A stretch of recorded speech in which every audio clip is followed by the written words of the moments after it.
Titagarh ward number 4 BT road Eidgah में नमाज ईद उल अजहा के 1 घंटे बाद सरपसंद अनासुर के आपसी झड़प में बमबाजी के जरिए टीटागढ़ के पूरे अमन माहौल को बर्बाद करने की कोशिश नाकाम। पुलिस तैनात कर दी गई। गुप्त जराये से पता चला है कि नमाज ईद उल अजहा के बाद बकरी गोसट्टा मोड़ पर कल्लू भागपल नामी सरपसंद अनासुर ग्रुप का आपसी झगड़ा हुआ। फिर कल्लू भागपल ने बीटी रोड एक चावल की दुकान के छज्जे पर बम से हमला कर दिया। कोई माली व जानी नुकसान नहीं हुआ। इस बमबाजी से थोड़ी देर के लिए अफरा तफरी का माहौल पैदा हुआ। अब सब ठीक ठाक है। बाशिंदगान ने टीटागढ़ से गुजारिश है कि ऐसे अफवाहों पर ध्यान न दें जिससे पुरसुकून माहौल बिगड़ जाए। वार्ड नंबर 4 के काउंसलर अरमान मंडल का नुमाइंदा इकरा उर्दू न्यूज़ के साथ गुफ्तगू। आइए सुनते हैं काउंसलर ने क्या कहा। सना मेडिकल हॉल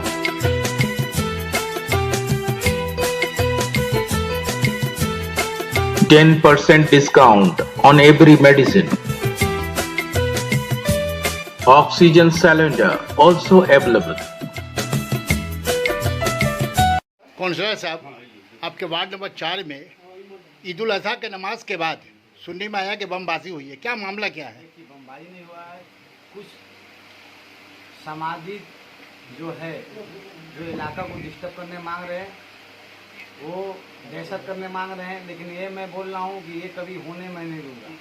हमारा जो वार्ड है साफ़ सुथरा वार्ड है, यहाँ पर हर तरह के लोग रहते हैं। हम लोग खुशियाँ से हर पर्व हर त्यौहार मनाते हैं। लेकिन लोग जो चाह रहे हैं इसको इलाका को दहशत करने का, ये कभी मैं होने नहीं दूँगा। और जो भी इनका पीछे है उनको मैं थाना से केस यही करूँगा, रिक्वेस्ट करूँगा कि जल्द से जल्द उसको पकड़ा जाए। चाहे जो भी व्यक्ति हो उसको जल्द से जल्द पकड़ के उसको केस दिया जाए और जो उसका पीछे है उसको भी पकड़ा जाए। देखिए, जिस तरह पूरा सुकून माहौल पे नमाज हुआ यहाँ पे ईद उल अजहा का, ऐसे में हालात को जो बिगाड़ने की कोशिश की जा रही है, ये क्या पॉलिटिक्स है या कुछ और है? देखिए, ये जो किए हैं ये कोई पॉलिटिक्स से नहीं है।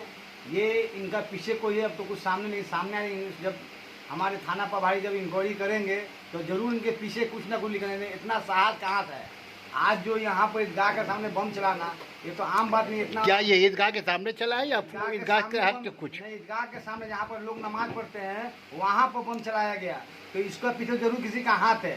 अब मैं बोलूँगी इसका तरंदो हो, इसको जो भी करके मालूमात करके जल्द से जल्द उसको पकड़ा जाए। इसका पीछे कौन है उसको भी सजा। नमाज के कितने देर के बाद यह घटना हुआ है? वही आधा घंटा ऊपर हुआ। सारे लोग नमाज पढ़ के जा चुके थे तभी हुआ? जा चुके थे, खाली रहा, इसलिए किसी को लगा नहीं।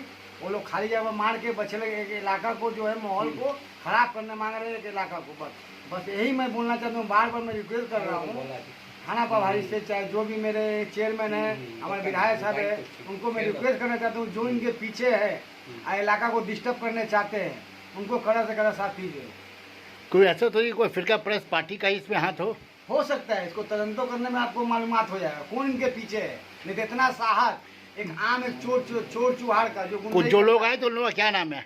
उसका नाम, एक का नाम कल्लू भागपल है और उसका संजय सब। ये क्या एंटी सोशल है ये? हाँ, ऐसा तो केस खाया हुआ है। तो ये तो दिन भर मशीन बम लेकर घूमता है, लोगों से पैसा उठाता है, तोलाबाजी करता है। तो ये सब लोग को बाहर होने क्या ही है? इसको पकड़ के जल्द से जल्द केस दुकान। थाने के प्रशासन क्या कह रही है इस मामले में? थाना प्रशासन बोल रही है कि आप रहिए, हम लोग देख रहे हैं, छानबीन कर रहे हैं, जो भी इनके पीछे इनको जल्द से जल्द सजा दिया जाएगा। बस उनके ऊपर मैं रिक्वेस्ट करता हूं कि बस आप इलाका को बस शांत रखिए। मेरा 4 नंबर इलाका जो बहुत शांत है, इलाका बस सुख शांति से सब पर्व मनाए। अभी यहाँ पर मुहर्रम में और भी सब त्यौहार आने वाला है, तो इसका पहले जो भी क्रिमिनल बाहर घूर रहा है उसको जल्द से